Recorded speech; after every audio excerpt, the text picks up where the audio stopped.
today we're here at Prescott Farmers Market on a Saturday. There are cottonwood seeds flowing, it looks like snow, and it's a beautiful, busy day at the market.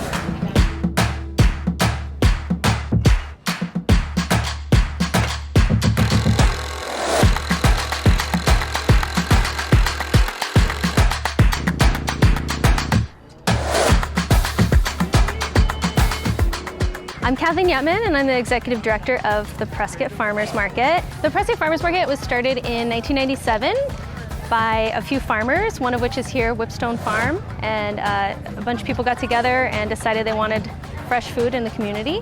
And so that was in 1997, and we're almost 25 years old.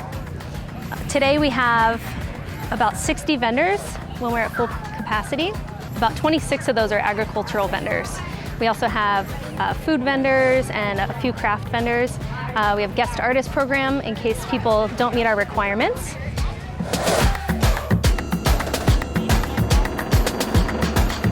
We are a producer-only market, which means that everything you see here is either grown or raised or made by the person selling it, so there's no resale allowed. And to ensure that, we do farm inspections on an annual basis. So we go out to farms and we check their crop plan that they submitted at the beginning of the season to make sure that they are growing what they're selling at the market. And so that's a really important part of our market, is the integrity and making sure that people that shop here know exactly what they're getting and that everyone's being honest about that. So we have about 26 agricultural vendors, and most of those are vegetable vendors, which we're really lucky to have. Most of them come from Paulden, which is about 40 minutes north of Prescott, so they're traveling a little ways to get here on a Saturday. My name is Joseph Schaefer with Schaefer Farms. We live out in Paulden.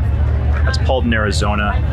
I guess we're mostly out there. Most of us farmers are out there because that's where they still have land and it's arable soil. Okay. I'm Juan Aguiar. And I'm Keaton Aguiar. And we own Blooming Reed Farm. We're a small 4-acre farm. We prioritize cut flowers.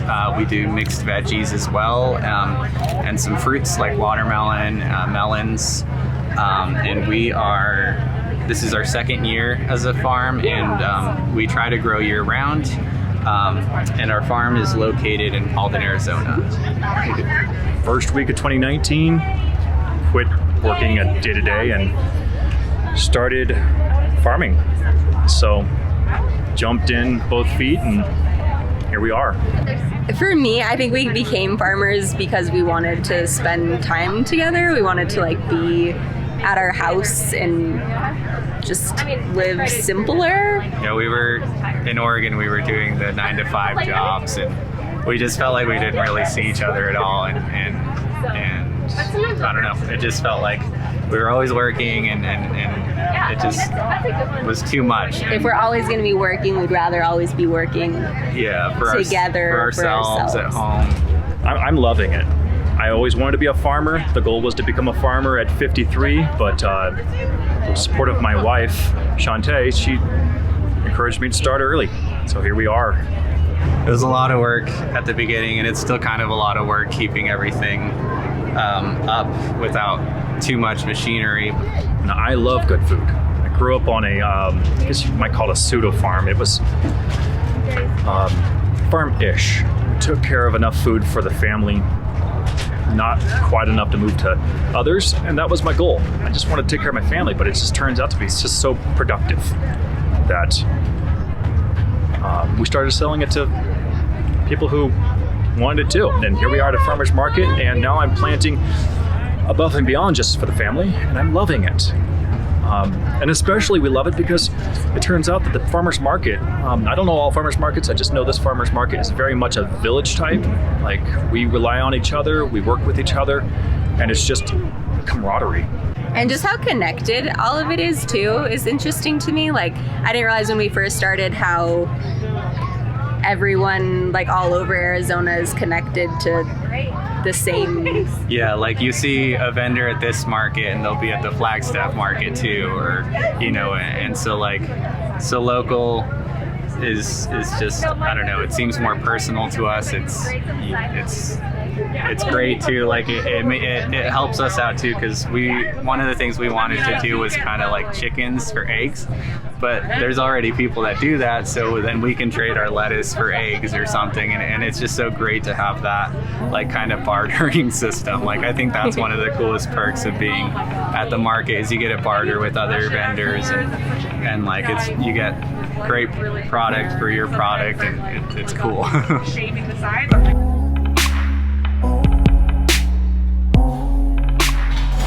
One of the really important things about the market, and it's really special, is getting to know the people who grow your food. So I'm a mom, I have 2 toddlers, and they know who grew the snap peas that they're eating, and they're connected to their food, which I think is really important.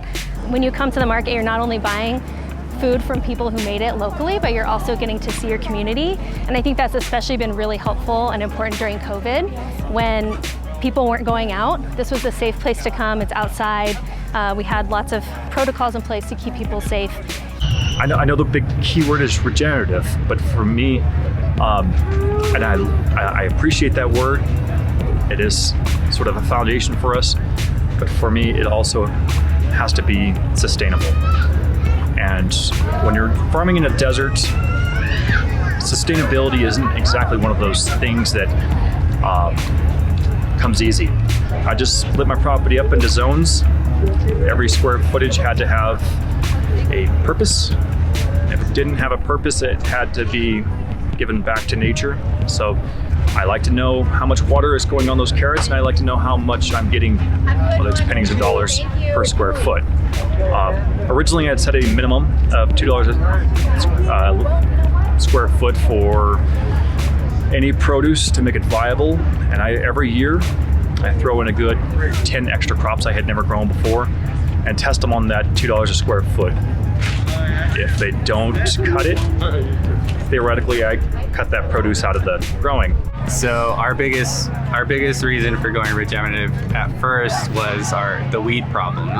We just had a bunch of weeds growing using the methods we were using. And so we wanted to try just doing the no-till and composting, and that way we're not turning the soil and reseeding all the weed seeds.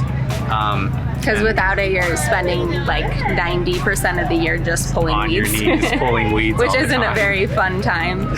So we've been trying to get away from that. Another thing with the way we've been building our beds, they're retaining moisture a lot more too, so we're watering less. In the summertime when we first started, we were watering like every day, and still the plants just looked like they were just really like taken down by the heat. But now our beds are a lot nicer, and we're watering maybe, in the summertime we water maybe like 3 times a week, and they're doing good. So it's definitely cut back on that, and that's been a big help too. We also use a lot of straw to cover the tops of our beds to keep the water in. Yeah. Yeah, and the straw has been working out. And also we have a large greenhouse that helps with a lot of stuff that needs extra. To know that it's all something that you did, to know that you're growing produce for people, and they can know that it's clean, where it came from, and I think that's what we like about it, and also how that we're starting a family. Like, we like the idea of our kid being able to grow up like knowing where produce comes from, and like I feel like that's something that we didn't really have in our childhood, and so it's nice to know that they'll grow up knowing that stuff. Last March, in March of 2020, we started the Feed Your Neighbors program in response to food insecurity that has always been here, but really became apparent when people were struggling to find food at the stores. So we have, every week we do boxes, and we partner with local agencies to get food to people in need. So we have volunteers that come and package up boxes of food, greens, eggs, all those kind of staple foods, bread, and then we have partners that deliver them to people who need them within this community, and also in Baghdad, which is a really food insecure community. We also work with the Head Start centers to get food to families out there. Sometimes we do coupons so that they can come to the market and just shop for themselves and buy what they need for their families. Okay. All good. Thank you. I appreciate you all very, very much. Thank you. We appreciate you. Thank you for letting us come and crush your party. I love how so many greens are in here.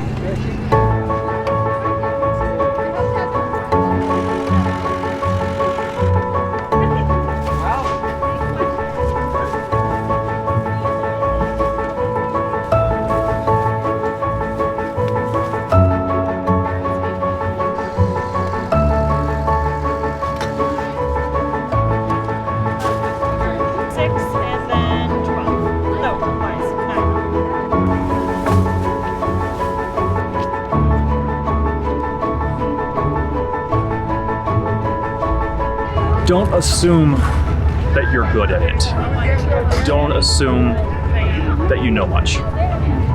Start small. Yeah, start small and be prepared to fail.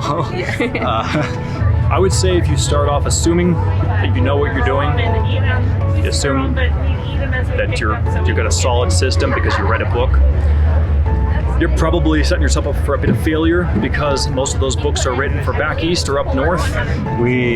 There's a lot of things that can go wrong, and even if you know if you've read everything about it and stuff, like, it's still a lot different to put it into practice. And so definitely, yeah, start small, ask anybody you can get advice from. You can never ask too many questions. And make sure you love it. Make sure that you are quick to adjust. Farmers are always open to give advice and talk to people, and pretty much it. For Arizona farming, it's just going to be every home, every little microclimate is going to be just a whole different world. Don't rely on the books. Read them, don't rely on them. Ask for help. The help is there. Hey, everybody looking at me, big smile. 1,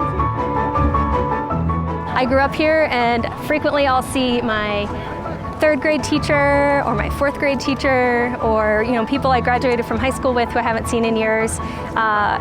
You don't get that at the grocery store. You might run into one person or 2 people but it's really special to come here. It's an event that's revolves around food, and you get to see people and eat delicious food, and it's just my favorite. Did we cover it all? Cool. Thank you.